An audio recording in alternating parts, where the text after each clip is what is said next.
Dios les bendiga, amados hermanos, hermanas, que el Cristo de la gloria bendiga vuestras almas y vuestras vidas. Les habla su hermano José Ramírez y hoy yo quiero hablar acerca de un tema que va a aclarar la diferencia entre elegidos y predestinados. La elección y la predestinación son conceptos centrales, profundos y muy debatidos en la teología cristiana. Y aunque a menudo se usan como sinónimos y hasta se solapan, bíblicamente son distintas. Y quiero hacer un estudio sencillo, breve, de estos dos términos con la intención sana de aclarar este tema que ha confundido a muchos hermanos que han creído en el Señor de todo corazón, y por eso he considerado esto muy necesario. Así que preste atención. Elección, ese término viene del griego eklegomai, que significa escoger, elegir. Este es el término bíblico para elección y se centra en el acto de escoger de Dios y enfatiza la selección divina, es decir, la decisión de Dios de apartar a algunos. Y en el Antiguo Testamento se ve claramente este acto de Dios en la elección de Israel como su pueblo. Deuteronomio 7, 6 y 8 dice: porque tú eres pueblo santo para Jehová tu Dios. Jehová tu Dios te ha escogido para hacerle un pueblo especial, más que todos los pueblos que están sobre la tierra. No por ser vosotros más que todos los pueblos os ha querido Jehová y os ha escogido, pues vosotros erais el más insignificante de todos los pueblos, por cuanto Jehová os amó y quiso guardar el juramento que juró a vuestros padres. Os ha sacado Jehová con mano poderosa y os ha rescatado de servidumbre de la mano de Faraón, rey de Egipto. Y en el Nuevo Testamento se aplica a los creyentes en Cristo. Efesios 1:4 dice: según nos escogió en Él antes de la fundación del mundo para que fuésemos santos y sin mancha delante de Él en amor. Este término aplica un propósito que Dios no elige al azar, sino como el objetivo de que los elegidos sean santos, lleven fruto y sobre todo que sirvan en su obra. Juan 15, 16 dice: no me elegisteis vosotros a mí, sino que yo os elegí a vosotros y os he puesto para que vayáis y llevéis fruto y vuestro fruto permanezca, para que todo lo que pidiereis al Padre en mi nombre, Él os lo dará. Y primera de Pedro 2:9 dice: mas vosotros sois linaje escogido, real sacerdocio, nación santa, pueblo adquirido por Dios, para que anunciéis las virtudes de aquel que os llamó de las tinieblas a su luz admirable. Entienda esto, que nosotros fuimos elegidos antes de la fundación del mundo, y esta elección está basada en el amor de Dios y en su propia voluntad, en su soberanía, y no en algo que Dios vio en la persona como méritos, buenas obras o porque lo merecíamos. Esto es por su pura gracia. El versículo clave aquí es Efesios 1:4, que dice: según nos escogió, o sea, nos eligió en Él antes de la fundación del mundo, para que fuésemos santos y sin mancha delante de Él Fíjese cómo dice, en amor. Ahora, ¿quiénes son los elegidos? Se refiere a aquellos que serán salvos y llamados a una relación de pacto con Dios. Pero este tema, óigame bien, yo tengo que aclararlo muy bien, porque se han creado laberintos teológicos en relación a la elección y la predestinación, porque han sido mal entendidos y por eso han sido mal enseñados. Segundo, el segundo término aquí es predestinación. Este término viene del griego proorizo, que significa determinar de antemano. Se refiere al plan de Dios ya establecido sobre el futuro de los elegidos. Ahora, ¿cuál es el propósito de la predestinación? La Biblia enfatiza que el principal propósito de la predestinación para el creyente es, número 1, ser hechos conforme a la imagen de su Hijo Jesucristo. Romanos 8:29 dice, porque a los que antes conoció también los predestinó. ¿Para qué? Para que fuesen hechos conforme a la imagen de su Hijo, para que Él sea el primogénito entre muchos hermanos. Y segundo, ser adoptados como hijos de Dios. Efesios 1:5 dice, en amor, habiéndonos predestinado para ser adoptados hijos suyos por medio de Jesucristo, según el puro afecto de su voluntad. Tercero, para ser la cadena de oro de la salvación. Romanos 8:29 y 30 dice, porque a los que antes conoció también los predestinó para que fuesen hechos conforme a la imagen de su Hijo, para que Él sea el primogénito entre muchos hermanos. Y a los que predestinó, a estos también llamó, a los que llamó, a estos también justificó, a los que justificó, a estos también glorificó. Entonces, estos pasajes ilustran la secuencia divina donde la predestinación sigue al conocimiento previo de Dios y es seguida por el llamamiento, la justificación y la glorificación. Por eso dice, porque a los que antes conoció, esto es la presciencia de Dios, es decir, el conocimiento previo, también los predestinó para que fuesen hechos conforme a la imagen de su Hijo, y a los que predestinó también llamó, y a los que llamó, a estos también justificó, y a los que justificó, a estos también glorificó. El mayor desafío de este tema radica en cómo armonizar la soberanía de Dios, o sea, Él elige y predestina con la responsabilidad humana. La persona debe creer y elegir a Cristo. Por eso debemos presentar la presciencia, o sea, el conocimiento previo, versus la predestinación.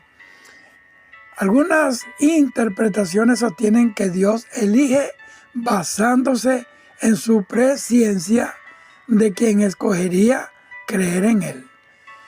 Esto es, esto se conoce como la elección basada en la fe anticipada.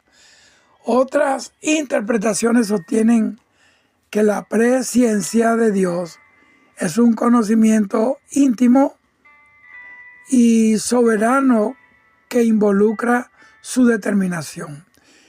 Dios no solo sabe, sino que también es un regalo para los elegidos. Esto se conoce como elección incondicional. Romanos 9:11 dice, pues no había aún nacido, ni había hecho aún ni bien ni mal, para que el propósito de Dios conforme a la elección permaneciese, no por las obras, sino por el que llama. Y junto a Efesios 1:5 a menudo se usan para argumentar que la elección se basa en la voluntad de Dios y no en méritos humanos o en una fe prevista. Veamos predestinación y libre albedrío. La Biblia afirma a ambos, es decir, Dios es soberano y tiene un plan predeterminado, y el ser humano es responsable de elegir creer. Juan 3:16 dice, para que todo aquel que en Él cree no se pierda, sino que tenga vida eterna. Este es un par dialéctico, es decir, una aparente contradicción que muchos teólogos aceptan como una tensión que está más allá de nuestra comprensión completa, pero que la Escritura enseña como verdad. En resumen, elección es la selección de individuos, predestinación es la determinación del destino y el propósito final para esos individuos que fueron elegidos. Ambas son actos soberanos de Dios que garantizan que su plan de redención se va a cumplir en sus escogidos, resultando siempre en su gloria. Pero como les dije, la doctrina de la predestinación ha generado mucha controversia y confusión. Es el punto en el que quiero centrarme en esta hora. La doctrina de la predestinación tiene su origen bíblico y ha sido formalizada y desarrollada a través de la historia del cristianismo por figuras clave. Y a continuación yo te voy a presentar a sus principales promotores. La base de la doctrina de la predestinación se encuentra principalmente en las epístolas del apóstol Pablo en el Nuevo Testamento, y como ya lo cité, se encuentra en Romanos 8, 29 al 30 y Efesios 1, 4 y 5.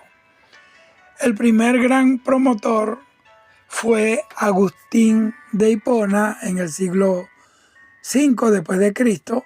Él fue su principal promotor en la era patrística. Entonces vayamos al contexto histórico para que podamos entender esto. Agustín de Hipona desarrolló su doctrina de la predestinación para refutar la enseñanza de Pelagio, conocida como el pelagianismo, que argumentaba que el ser humano tiene la capacidad de iniciar y completar la salvación por sí mismo sin la necesidad indispensable de la gracia divina. La tesis agustiniana sostiene que el pecado original había corrompido tan profundamente la voluntad humana que nadie puede siquiera, óigame bien, querer la salvación o la fe a menos que Dios primero le otorgue la gracia eficaz. Un don especial que asegura la respuesta. Entonces, la predestinación para él me refiero a Agustín de Hipona, es el acto de Dios de preparar la gracia para aquellos que Él ha elegido de antemano para la salvación. Entonces, Agustín de Hipona definió la predestinación así: la predestinación y la preparación de los beneficios por los que son liberados con toda certeza aquellos que Dios libera o que Dios liberta. El mayor desarrollador de la doctrina de la predestinación fue Juan Calvino en el siglo XVI después de Cristo. El concepto se convirtió en un pilar central del cristianismo en la época de la Reforma Protestante, principalmente a través de la obra de Juan Calvino, quien nació en 1509 y murió en 1564. ¿En qué se basa la tesis calvinista? Bueno, Calvino tomó las ideas de Agustín de Hipona y las sistematizó rigurosamente en su obra magna, que es La Institución de la fe cristiana. Y Calvino enseñó la doble predestinación, aunque ya existía la idea en Agustín de Hipona, que afirma que Dios no solo elige dejar que el resto siga el camino que merecen por el pecado, es decir, los réprobos, predestinándolos a la condenación eterna. Este es el punto de esta doctrina que ha generado mayor controversia. Todo esto dio origen a la teología reformada, la predestinación vista a través de la óptica calvinista se convirtió en una de las características definitorias de las iglesias reformadas y presbiterianas. Desde la base del fundamento bíblico podemos reconocer unos errores en la teología reformada y por eso quiero probarlos a través de las mismas escrituras. La Biblia dice que si alguno habla, hable conforme a la palabra de Dios. Primero, que la doctrina de la expiación limitada, conocida como redención particular, esta doctrina calvinista sostiene que Cristo murió solo por los elegidos, es decir, que su sacrificio aseguró la salvación únicamente para aquellos que Dios predestinó. Pero la Biblia refuta esto. Oiga bien, esta doctrina contradice pasajes bíblicos que afirman que Cristo murió por toda la humanidad, es decir, por todo el mundo. Primera de Juan 2:2 dice que Él, hablando de Cristo, es la propiciación por nuestros pecados, y no solamente por los nuestros, sino también por los de todo el mundo. Y primera de Timoteo 2:4 dice: Dios quiere que todos los hombres sean salvos y lleguen al conocimiento de la verdad. Y segunda de Pedro 3:9 dice: no queriendo que ninguno perezca, oiga bien, sino que todos procedan al arrepentimiento. Segundo, la doctrina de la elección incondicional. Mira lo que dice la doctrina reformada, que sostiene que Dios eligió a ciertas personas para la salvación sin ninguna condición o previsión de fe u obediencia de parte de ellos. El refute de esta doctrina. Bíblicamente hablando, si bien Dios elige, su elección está condicionada por su conocimiento previo de quién ejercería fe en ello. Esto está basado en versículos que enfatizan claramente la responsabilidad humana y la condición de creer. Es acá unos versículos que refutan la doctrina reformada o calvinista. Hechos capítulo 10, versículos 34 y 35 dice: Dios no hace acepción de personas, sino que en toda nación se agrada del que le teme y hace justicia. Y aquellos que enfatizan, hermanos, el requisito para ser salvo, ahí en Juan 3:16 dice: de tal manera amó Dios al mundo entero, que nos dio a su único Hijo para que todo aquel que en Él crea no se pierda, sino que tenga la vida eterna. Tercero, la teología del pacto, conocida como pactalismo. Ahora, ¿qué establece la doctrina reformada? La teología reformada tiende a ver la Biblia a través de la lente de los pactos de Dios, de obras, de redención y de gracia. Y a menudo enseña que la iglesia, óigame bien, ha reemplazado o es la continuación del Israel del Antiguo Testamento, y eso se conoce como supersionismo o la teología del reemplazo. Y el refute bíblico de esta doctrina es la que voy a exponer a continuación. El dispensacionalismo o la gran escuela del pensamiento evangélico argumenta que esto ignora las diferencias fundamentales entre Israel y la Iglesia de Jesucristo y anula las promesas hechas por Dios a Israel para un futuro literal, a lo que se refiere como la manipulación de las Escrituras para ajustarlas al sistema pactal. Y aquí unos versículos que profetizan una restauración futura y literal de Israel, y estas citas bíblicas, estos versículos pulverizan esa doctrina. Romanos 11, 25 al 27 dice: porque no quiero, hermanos, que ignoréis este misterio, para que no seáis arrogantes en cuanto a vosotros mismos, que ha acontecido a Israel endurecimiento en parte, hasta que haya entrado la plenitud de los gentiles.